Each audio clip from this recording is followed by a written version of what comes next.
Hi everyone, Hannah White here. Before I get started in showing you my Schoology course that I'll be using with my students and talking more about that, I'm just going to review my SMART goal, which is addressing the individual needs of students kindergarten through 8th grade in varying districts with varying needs socially and emotionally. So I decided to use Schoology, um, and the students are in the course. So when they log on to our class, which is the AS Wednesday Flex Group Section 1, that's what I call it for now. This is what they'll this is kind of what they'll see. So the first link is the expectations, and that is just the online poster we already created. I just kind of stuck it in there.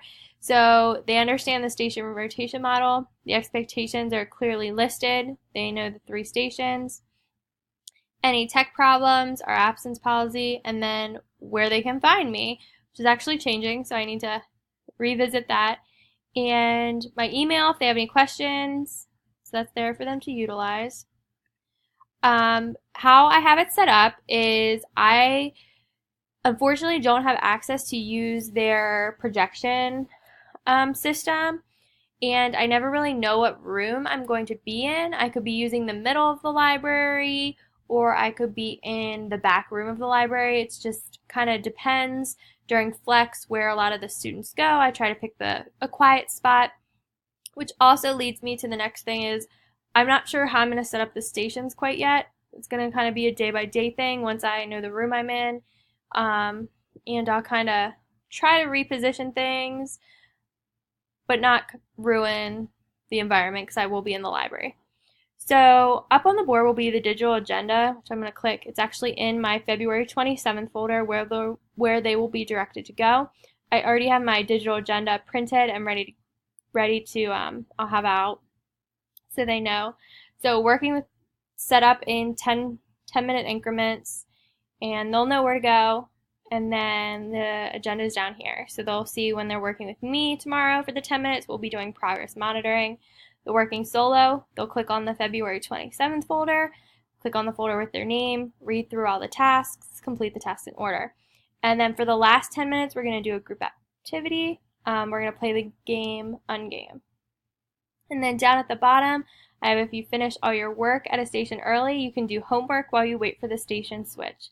The students are well aware of that policy because prior sessions, I really never had them bring anything. So the expectation has been laid out. They're to bring their iPads and their binders. So they can do that homework if there's some downtime. Back to the materials. So like I said, that's printed out and ready to go. So they'll know to click on the February 27th folder. There's the one student's folder, his tasks. We'll click on that. He has to write down any homework he has tonight. We also use the Google Keep app on his cell phone, and he sets kind of timers. So he times it out when he gets off of the bus and into the house. So I think it's set for like 3:05, 3:10. It reminds him of any homework he needs to do. And then I also have him responding to the discussion post and telling me if he's been using the Google Keep app with snow days, and I've had some personal days lately. I haven't seen him in a while, so I'm not sure. We started this a few weeks ago, so I'm anxious to see if he's kept up with it. And I'm hoping now we'll have some full weeks and we'll be able to get on a better schedule with this. He's also to organize his binder, and then once all those are completed, he can work on any homework. So I did put a reminder down there that I will be looking in his planner, binder, and Google Keep app because that's part of his goal. He has an organization goal. So he'll be able to write in the discussion post and update me a little bit about his Google Keep app. Then for my other student, his is a little different because they do have one similar goal, but I also want to touch on their individual needs. He has the following link to complete the assignment, so he'll just click the Google Doc assignment. So he'll have to fill out the table, and I just kind of gave him some hints for the unexpected side. Don't just turn your expected behaviors into unexpected. I want him to really think about it.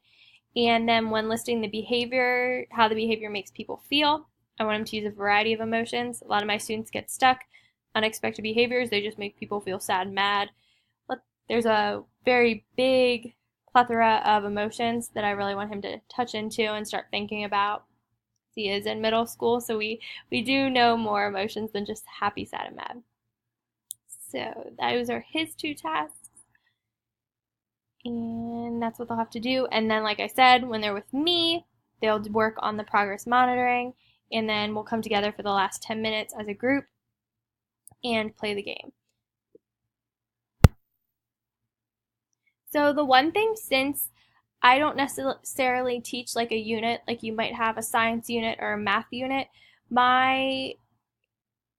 it's based on their goals. So each time we meet, each Wednesday, will kind of be a different activity. So I plan to like kind of set it up like this, and I'll see where it takes me. I know that I'm already feeling like I want to look into like doing some Flipgrid, so we can even though they're working individually, they can have that discussion with each other, and we kind of work from that. And I think they'll enjoy doing something different like that. I'm not sure if they've ever used Flipgrid, so we're going to look into that. I'm not sure if I touched on what grade they're in. They're 7th graders. So, they do have their iPads. They've had them for several years. They can work around them. They've also been using Schoology for a while. I know a lot of their courses, I think all of them actually, have materials. They do assignments through there. So it's something they're familiar with.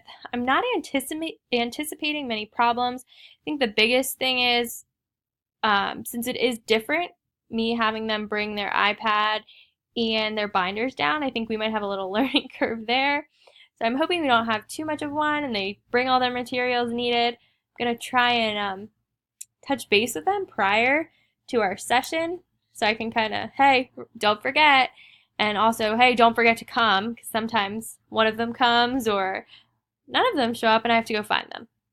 So I'm anxious to see what happens. Thanks.